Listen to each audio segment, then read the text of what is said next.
Hi, my name's Tim Hicks from Isuzu Trucker UK Limited. I'd like to explain some of the controls and features as I hand over your new Isuzu truck.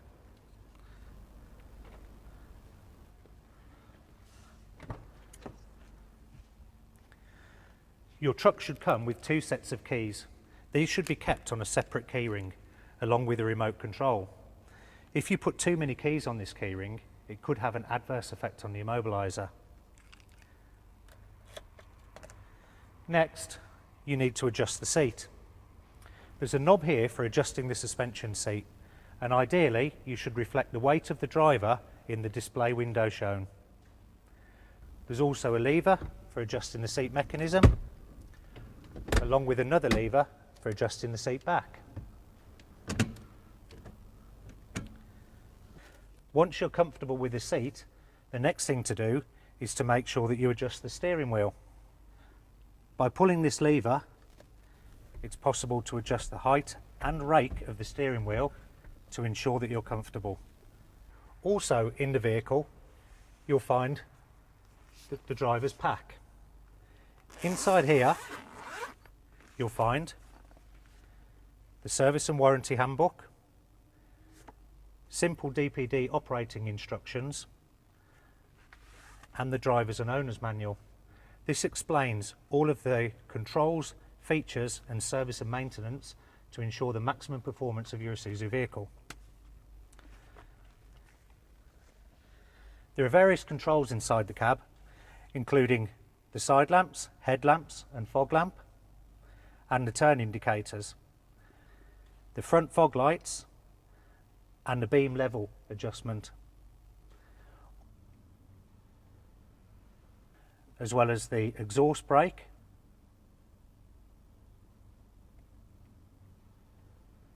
and the washers and wipers.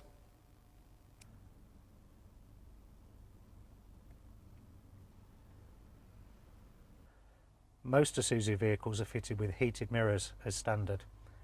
To switch these on, press the button and the switch will become illuminated. To switch the heated mirrors off, simply press the button again and the switch goes off. Also inside the cab are the heater controls, the radio CD player and indeed the digital tachograph, along with the hazard warning switch.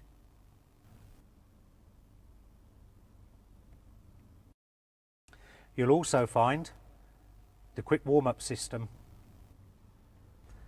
The engine RPM will raise to around 1000 revs per minute and the engine will warm up more quickly.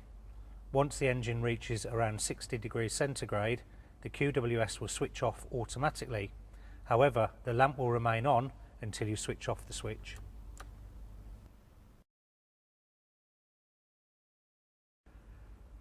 Under most circumstances, the DPD will carry out automatic regenerations with no input from the driver. In this case, the green auto regen lamp will be displayed in the multi-information display.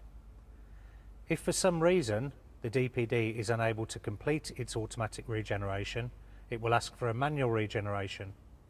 The amber push DPD indicator in the multi-information display will start to flash.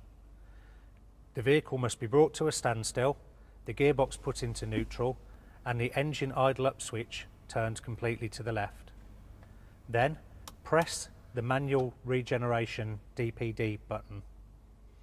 The amber flashing push DPD lamp will change to a constant manual regen. Leave the vehicle in this condition for around 20 minutes. The manual regen lamp will go off and the vehicle can now be driven as normal.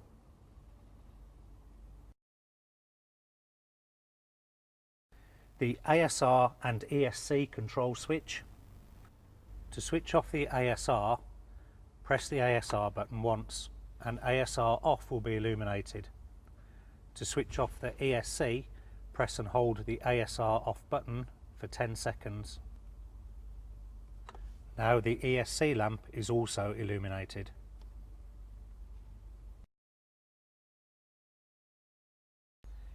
If your vehicle is equipped with an easy shift transmission, there are some additional controls and lamps that you should be aware of.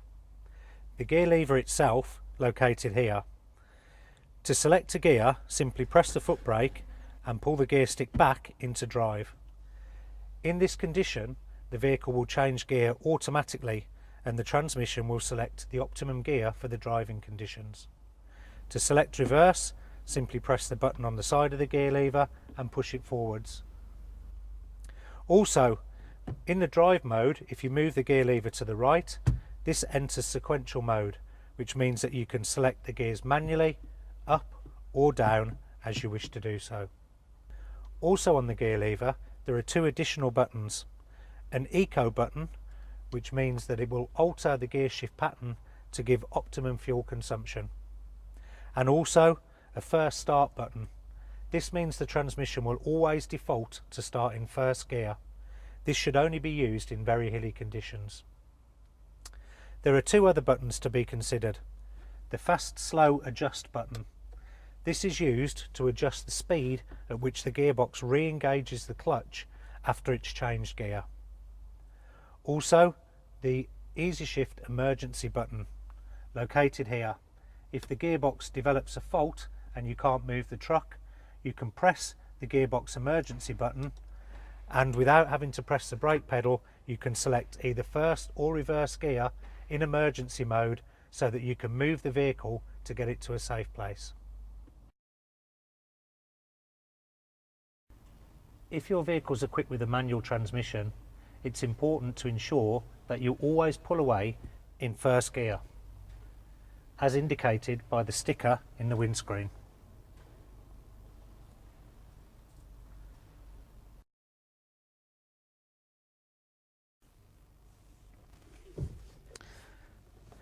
Moving along the driver's side, you can see the power steering fluid reservoir and indeed the engine coolant expansion tank level.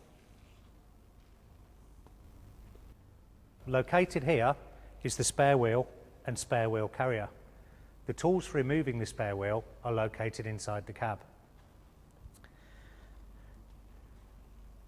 We use Isuzu's twin rear wheel locking nut system, which comprises of an inner sleeve that holds the inner wheel and an outer nut to hold the outer wheel, so two wheel nuts.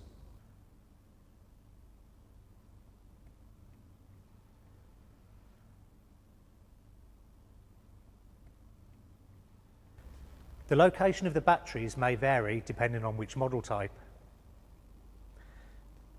We have a locking fuel cap and the AdBlue cap and AdBlue reservoir with an AdBlue level gauge for filling. Please ensure that only 100% genuine AdBlue is used. If anything other than AdBlue is used, vehicle breakdown will occur.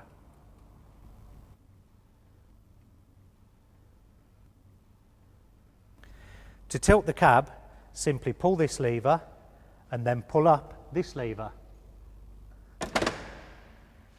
There's then a safety locking mechanism that you must pull and then simply lift over the cab.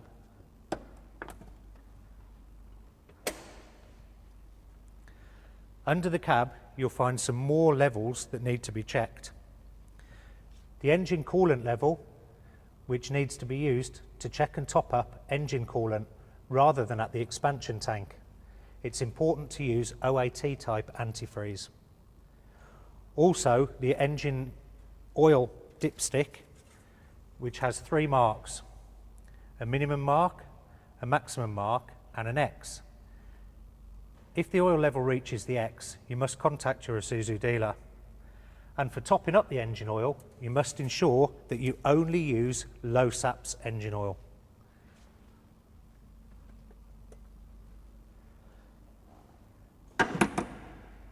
To lock the cab in place, simply press this lever down.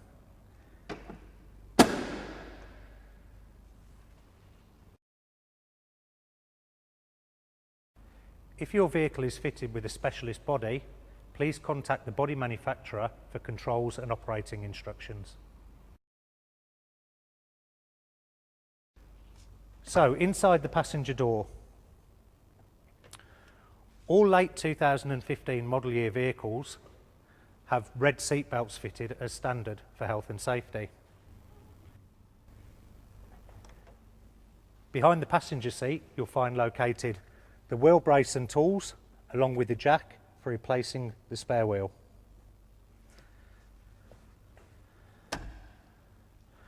Also, the windscreen washer reservoir, and as well as the driver's airbag, the passenger's airbag. It's essential to make sure that this is not obstructed in any way. And here's the brake fluid reservoir for checking the brake fluid level.